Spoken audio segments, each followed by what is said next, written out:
Hello my dear students, आज के इस वीडियो में मैं आपको ट्रांसलेशन के कुछ रूल्स बताऊंगा।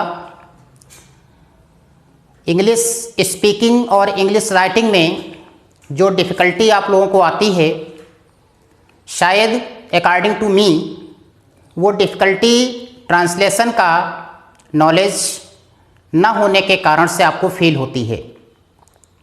यदि किसी को ट्रांसलेशन आता है, उसको ये पता है कि सेंटेंस किस टेंस का है और उसको किस प्रकार से ट्रांसलेट किया जाएगा, तो शायद ये डिफ़िकल्टी उसको फील नहीं होती है। इसलिए इंग्लिश स्पीकिंग के लिए और इंग्लिश राइटिंग के लिए जो सबसे पहली रिक्वायरमेंट होती है वह होती है ट्रांसलेशन का आना और जो वर्ड्स वोकैबुलरी होती है उसकी जानकारी होना। कुछ लोगों को वर्ड्स की भी जानकारी होती है, लेकिन उनको ये नहीं पता होता है कि इन वर्ड्स को हम एक सेंटेंस के रूप में किस प्रकार से बोलें, कैसे हमारा सेंटेंस सही हो। इसकी जानकारी न होने के कारण से उन लोगों को इंग्लिश स्पीकिंग में और इंग्लिश राइटिंग में, अंग्रेजी बोलने में और अंग्रेजी को लिखने में उनको डिफ़िकल्टी फील होती है। तो एक वीडियो जो मैं आज बना रहा हूँ, इसमें मैं कुछ आपको सेंटेंसेस के बारे में बताऊँगा और इसमें आज मैं आपको अबाउट टू का यूज बताऊंगा कि किस प्रकार के सेंटेंसेस में अबाउट टू का यूज होता है और कैसे उनको ट्रांसलेट किया जाता है, किस किस टेंस के वे सेंटेंसेस हो सकते हैं। इन सभी चीज़ों की जानकारी आपको इस वीडियो के माध्यम से दी जाएगी। तो आइए स्टार्ट करते हैं ट्रांसलेशन में यूज ऑफ अबाउट टू।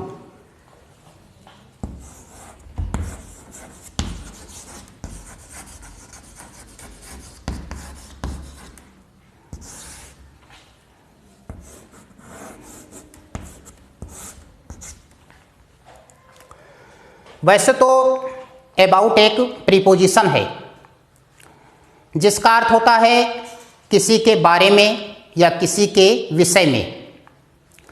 जैसे कहा जाए कि अपने बारे में बताओ, अपने बारे में बताओ, तो यदि इस सेंटेंस को ट्रांसलेट करना हो अपने बारे में बताओ, तो यहाँ पर जो बारे में आया है अपने विषय में, तो उसके लिए अबाउट का यूज करोगे। अपने बारे में बताओ तो टेल अबाउट योर सेल्फ या योर सेल्फ्स। अगर एक व्यक्ति से आप पूछ रहे हैं तो योर सेल्फ का यूज करोगे, और अगर बहुत से व्यक्ति हैं, आपके कई मित्र हैं और आप उनसे कह रहे हैं अपने बारे में बताओ, तो वहाँ पर योर सेल्फ्स का यूज करेंगे। एक व्यक्ति से आप पूछ रहे हैं अपने बारे में बताओ तो टेल अबाउट योर सेल्फ होगा, और अगर बहुत से हैं तो योर सेल्फ्स होगा। योर सेल्फ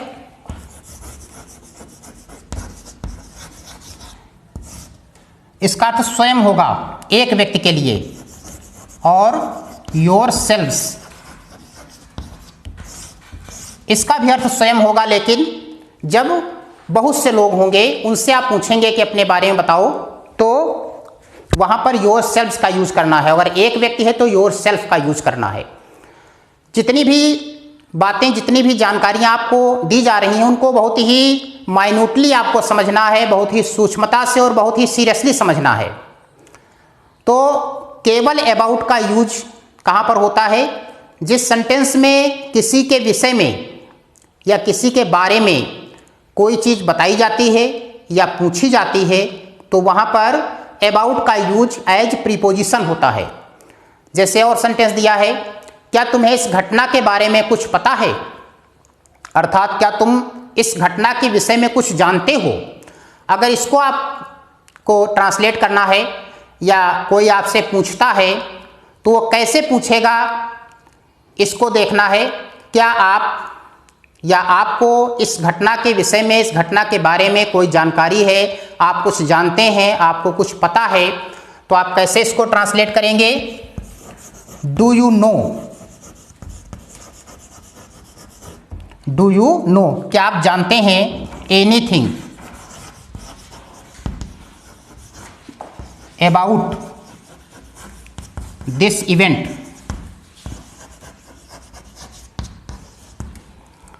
क्या आपको इस घटना के विषय में, इस घटना के बारे में कोई जानकारी है? तो क्या बनाएंगे? Do you know anything about this event.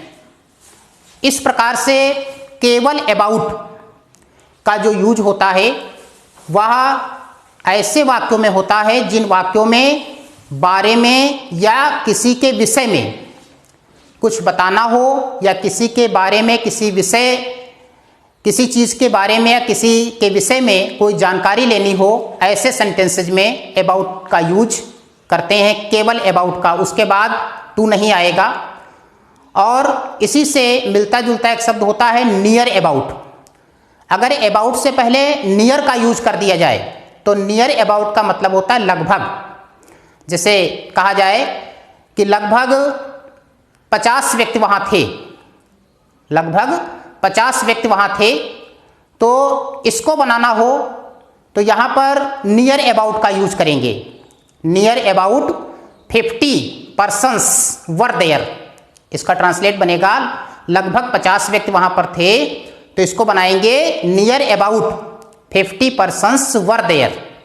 तो इस प्रकार से अभी तो मैंने आपको केवल अबाउट और अबाउट से पहले नियर लगा दिया जाए तो इनका यूजेज कहाँ पर करते हैं। नियर अबाउट का अर्थ होता है लगभग, तो अबाउट से पहले नियर लगाएंगे। ऐसे सेंटेंस में इसका यूज होगा जिसमें किसी के बारे में या कोई चीज़ ऐसी होगी जिसमें लगभग क्लियर नहीं होगी, संख्या मात्रा क्लियर नहीं होगी, लगभग कहा जाएगा, तो लगभग की इंग्लिश जो होती है वो नियर अबाउट होती है। और केवल अबाउट का यूज कहाँ पर होता है? जब किसी के बारे में, किसी विषय में कोई चीज़ बताई जाती है या किसी के बारे में, किसी के विषय में कोई जानकारी ली जाती है। अब आपको जो मेन चीज़ समझनी है वो है अबाउट टू का यूज। अबाउट टू का यूज किस प्रकार के सेंटेंसेज में होता है और कैसे इसका यूज करते हैं, किस किस टेंस में इसका यूज होता है, तो आपको मैं बताना चाहता हूं कि अबाउट टू का जो यूज होता है वह present tense, past tense and future tense, तीनों टेंसेज में होता है। अबाउट टू का प्रयोग तीनों टेंसेज में होता है, प्रेजेंट टेंस में भी, पास्ट टेंस में भी और फ्यूचर टेंस में भी। इसके बाद में हमेशा मेन वर्ब का फर्स्ट फॉर्म यूज करते हैं। एक चीज को हमेशा ध्यान रखिएगा, प्रीपोजिशन टू के बाद जब भी मेन वर्ब लिखी जाएगी तो हमेशा फर्स्ट फॉर्म मेन वर्ब का लिखा जाता है, और प्रीपोजिशन टू को छोड़ करके अन्य किसी भी प्रीपोजिशन के बाद यदि मेन वर्ब लिखना है तो उसका आईएनजी फॉर्म लिखा जाता है। इस चीज को माइंड में रखिएगा। जैसे ये टू लिखा हुआ है, प्रीपोजिशन टू, इसके बाद मेन वर्ब लिखना है तो हमेशा first form of main verb लिखा जाएगा, और टू को छोड़ करके अन्य जितने भी प्रीपोजिशंस हैं उनके बाद में यदि मेन वर्ब को लिखना हो तो हमेशा मेन वर्ब का आईएनजी फॉर्म फोर्थ फॉर्म लिखा जाता है। जैसे फॉर है, फ्रॉम है, आफ्टर है, any other preposition, then after that preposition ING form of main verb. Main verb का आईएनजी फॉर्म लिखा जाता है टू प्रीपोजिशन को छोड़ करके अन्य किसी भी प्रीपोजिशन के बाद यदि मेन वर्ब यूज करना है तो उसका fourth form means ING form use किया जाता है, और प्रीपोजिशन टू के बाद यदि मेन वर्ब का यूज करना है तो सदैव first form of main verb use किया जाता है। ये जो प्रीपोजिशन टू के बाद मेन वर्ब का फर्स्ट फॉर्म होता है इसको इन्फिनेटिव बोलते हैं, और अन्य किसी भी प्रीपोजिशन के बाद जो ING form of main verb होता है इसको जीरंड बोलते हैं। इनका यूज मैं आपको बताऊंगा कि इन्फिनेटिव का यूज कहाँ पर होता है और जीरंड का यूज कहाँ पर होता है। तो आज आपको यहाँ पर मैंने इसलिए बता दिया इस बात को क्योंकि अबाउट के बाद जब टू आएगा प्रीपोजिशन टू तो मेन वर्ब का फर्स्ट फॉर्म यूज करना है क्योंकि इसमें टू दिया हुआ प्रीपोजिशन टू, और इस कारण से अबाउट टू के बाद मेन वर्ब का हमेशा फर्स्ट फॉर्म यूज करना है। अब इसको देखना है कि प्रेजेंट टेंस में, पास्ट टेंस में एंड फ्यूचर टेंस में किस प्रकार के सेंटेंसेज में अबाउट टू का यूज होता है, इसको देखना है।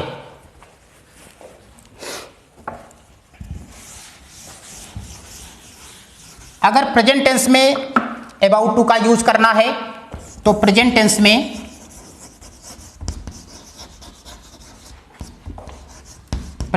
में is am are plus about to का यूज होता है। अर्थात प्रेजेंट टेंस में किसके साथ अबाउट टू का यूज करेंगे? इज एम आर के साथ में। अकॉर्डिंग टू सब्जेक्ट, अगर सब्जेक्ट सिंगुलर नंबर होगा तो इज का यूज होगा, सब्जेक्ट आई होगा तो एम का यूज होगा, और सब्जेक्ट प्लूरल नंबर होगा तो आर का यूज होगा। इस प्रकार से सब्जेक्ट के ऊपर डिपेंड करता है कि इज एम आर में से किसका यूज होना है और उसके बाद अबाउट टू का प्रयोग करना है। लेकिन पहचान क्या होगी सेंटेंसेस की, किनमें आपको किन सेंटेंसेस में किस प्रकार के सेंटेंसेज में अबाउट टू का प्रयोग करेंगे। तो ऐसे वाक्यों में अबाउट टू का प्रयोग होता है जिन सेंटेंसेज में कोई कार्य होने ही वाला होता है, कार्य प्रारंभ नहीं होता है बल्कि कार्य होने ही वाला होता है। अगर प्रेजेंट टेंस के किसी सेंटेंस में कोई कार्य होने वाला है तो इज एम आर में से किसी एक हेल्पिंग वर्ब के साथ अबाउट टू का यूज किया जाएगा। इसी तरह से अगर पास्ट टेंस में कोई कार्य होने वाला था तो पास्ट टेंस में वाज वर्ब के साथ, पास्ट टेंस में वाज वर्ब के साथ अबाउट टू का यूज करेंगे, और फ्यूचर टेंस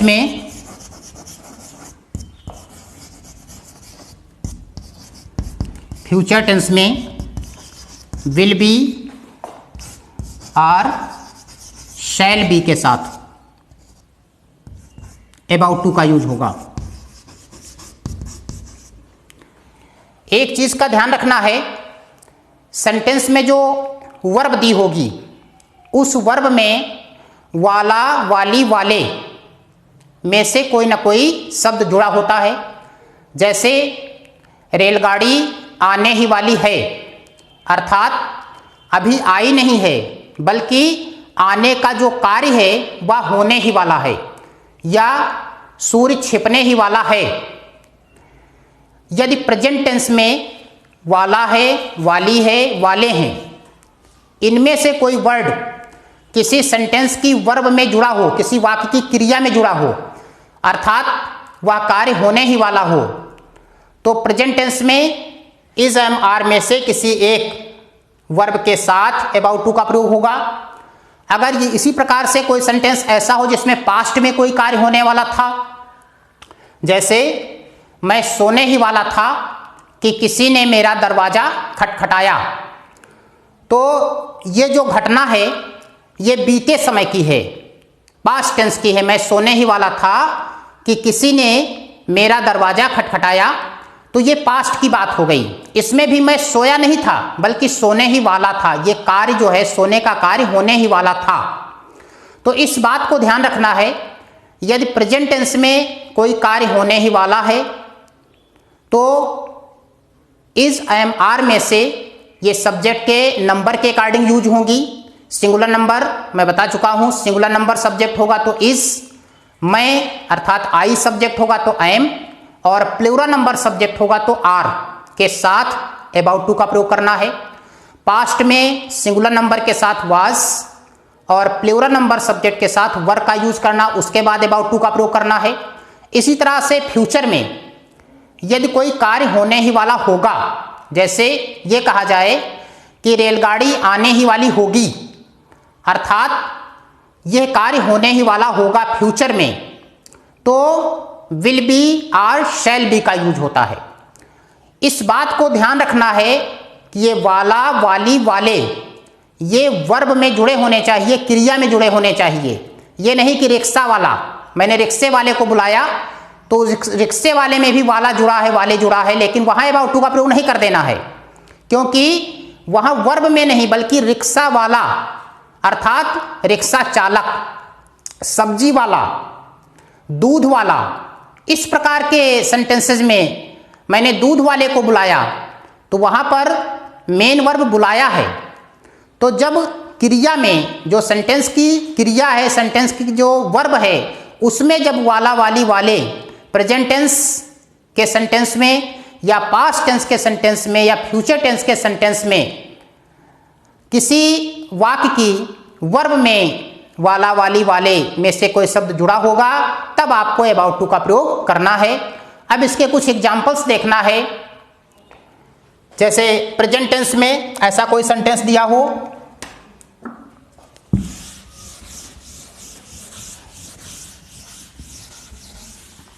जैसे लिखा हुआ है रेलगाड़ी स्टेशन पर आने ही वाली है।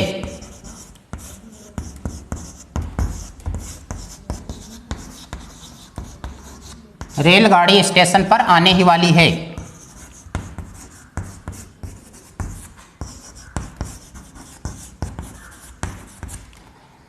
अब देखिए इस सेंटेंस में जो वाली है, मैंने बताया वाला, वाली, वाले में से कोई शब्द जुड़ा होगा किसमें, वर्ब में। तो इसमें जो वाली शब्द आया है जुड़ा हुआ है किसमें, आने ही वाली, अर्थात रेलगाड़ी अभी आई नहीं है बल्कि आने ही वाली है। तो ये जो सेंटेंस है ये प्रेजेंट टेंस का है, इसमें जो कार्य होने ही वाला है वो प्रेजेंट टेंस का है। तो इसलिए इसमें आपको अबाउट टू का यूज तो करना है, लेकिन किसके साथ करना है, इज, एम, आर में से किसी एक हेल्पिंग वर्ब के साथ में करना है। यहां पर इज, एम, आर को लिंकिंग वर्ब कहा जाएगा, जबकि ये बी फॉर्म की प्राइमरी हेल्पिंग वर्ब्स हैं। ये जो यूज मैं बता रहा हूं ये क्लास 6 से लेकर के और क्लास 12 तथा इसके बाद आपके दैनिक जीवन में आपको इंग्लिश बोलने में, इंग्लिश सही से लिखने में इसका यूज है। इसलिए इसको हर क्लास के विद्यार्थी और अदर जो इंग्लिश बोलना चाहते हैं, सीखना चाहते हैं, उनके लिए भी बहुत ही उपयोगी है। तो यहाँ पर बात चल रही है कि प्रेजेंट टेंस में कार्य होने वाला है, इसलिए जो वर्ब के रूप में यूज करेंगे द ट्रेन, और ये सब्जेक्ट आपका सिंगुलर नंबर है, इसलिए प्रेजेंट टेंस में यूज करेंगे इसके साथ इज, द ट्रेन इज। अब आपको किसका यूज करना है, अबाउट टू का यूज करना है, अबाउट टू। और ट्रेन के आने के लिए अराइव शब्द का यूज करते हैं और ट्रेन के प्रस्थान करने के लिए, जाने के लिए डिपार्ट वर्ड का यूज करते हैं। ये दो वर्ड्स यूज होते हैं, अराइव और डिपार्ट। ट्रेन का आना और ट्रेन का प्रस्थान करना, जाना, इसी से बना हुआ शब्द होता है। ये दोनों वर्ब्स हैं, इसी से बना हुआ शब्द होता है अराइवल, आगमन, और डिपार्चर, प्रस्थान। तो रेलगाड़ी स्टेशन पर आने ही वाली है। अब यहां पर आपको देखना है the train is about to arrive.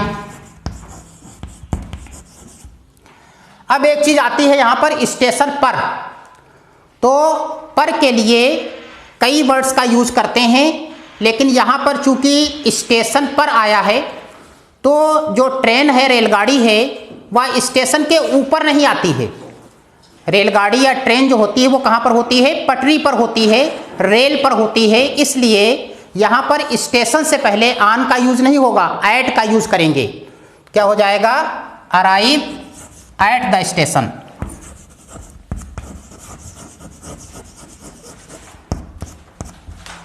इस प्रकार से प्रेजेंट टेंस में यदि कोई सेंटेंस ऐसा दिया हो जिसकी वर्ब में, जिसकी क्रिया में वाला, वाली, वाले में से कोई शब्द जुड़ा हो, ये ध्यान रखना है कि वर्ब में जुड़ा होना चाहिए, तभी अबाउट टू का यूज किया जाएगा, अर्थात वह कार्य होने ही वाला हो, और वो भी किस टेंस में? प्रेजेंट टेंस में।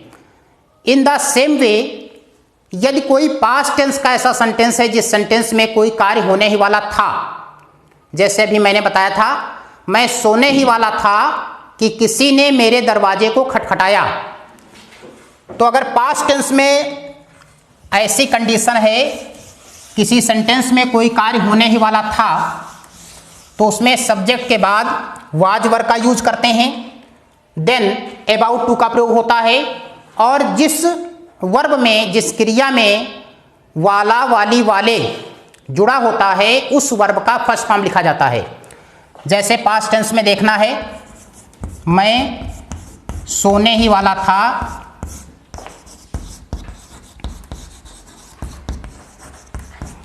कि किसी ने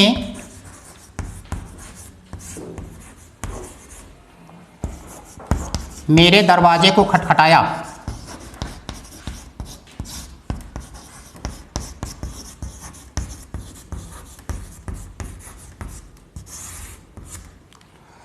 अब इसमें देखिए दो सेंटेंसेस जुड़े हुए हैं, एक तो है मैं सोने ही वाला था, और दूसरा की से जुड़ा हुआ है, किसी ने मेरे दरवाजे को खटखटाया। तो फर्स्ट ऑफ ऑल आपको ट्रांसलेट करना है पहला सेंटेंस, मैं सोने ही वाला था, अर्थात कार्य पूरा नहीं हुआ था बल्कि कार्य होने ही वाला था। अब पास्ट टेंस में ये कार्य होने ही वाला था, इसलिए अबाउट टू का यूज तो होगा, लेकिन वाज और वर के साथ होगा। अब जो सब्जेक्ट इसका है, देखना है आपको कि इसका नंबर क्या है। सब्जेक्ट के नंबर्स दो होते हैं, या तो सब्जेक्ट सिंगुलर नंबर में होता है और या सब्जेक्ट प्लूरल नंबर में होता है। तो मैं सोने ही वाला था, आई सिंगुलर नंबर है इसलिए वाज का यूज होगा, I was about to sleep.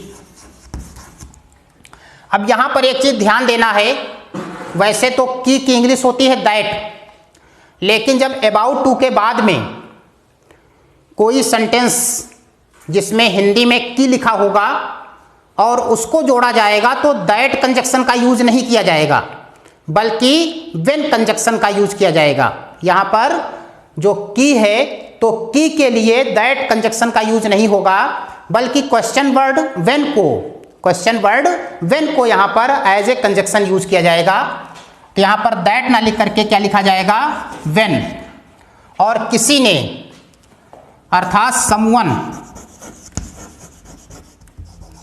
Someone खटखटाने की होते हैं नॉक, ये पास्ट इंडेफिनिट टेंस का सेंटेंस है तो सेकंड फॉर्म हो जाएगा नॉक्ड। नॉक के बाद भी एट का यूज करते हैं, नॉक्ड एट द डोर। तो इस प्रकार से इसमें मुख्य रूप से दो बातों को ध्यान रखना है कि पास्ट टेंस में ये कार्य होने वाला था, इसलिए वाज के साथ अबाउट टू का प्रयोग किया गया, और इसमें जो की से अगला सेंटेंस जुड़ा हुआ था, तो यहां पर की के लिए दैट का यूज ना करके बल्कि व्हेन क्वेश्चन वर्ड को एज कंजक्शन यूज किया गया। ये सभी सेंटेंसेज में ध्यान रखना है जिनमें पहले सेंटेंस में अबाउट टू का यूज होगा, वो चाहे प्रेजेंट टेंस का सेंटेंस हो, चाहे पास्ट टेंस का सेंटेंस हो या फ्यूचर टेंस का सेंटेंस हो। यदि उसमें अबाउट टू का यूज हुआ है तो फिर जो अगला सेंटेंस हिंदी में क्या से लिखा होगा, क्या से जुड़ा होगा, उसको इंग्लिश में हमेशा व्हेन से जोड़ना है, उसको दैट से नहीं जोड़ना है। इस बात को ध्यान रखना है। अब मैं एक एग्जाम्पल आपको फ्यूचर टेंस का बताऊंगा, और तीनों टेंसेज में इस प्रकार से आप अबाउट टू का यूज करेंगे। तो फ्यूचर इंडेफिनिट टेंस, जो फ्यूचर टेंस का सेंटेंस होगा, तो फ्यूचर टेंस में वाला होगा, वाली होगी या वाले होंगे, इनमें से कोई शब्द क्रिया में जुड़ा होगा। जैसे लिखा हुआ है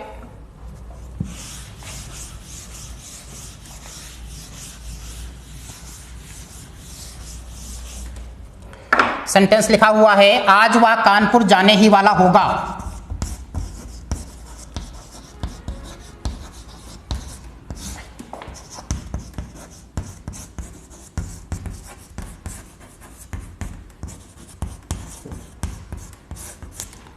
तो ये जो सेंटेंस है ये कार्य होने ही वाला होगा, तो ये फ्यूचर टेंस की तरफ इंडिकेशन इसका है, फ्यूचर की तरफ इंडिकेट करता है, इसलिए इसमें अबाउट टू का यूज होगा, लेकिन विल बी और शैल बी के साथ होगा।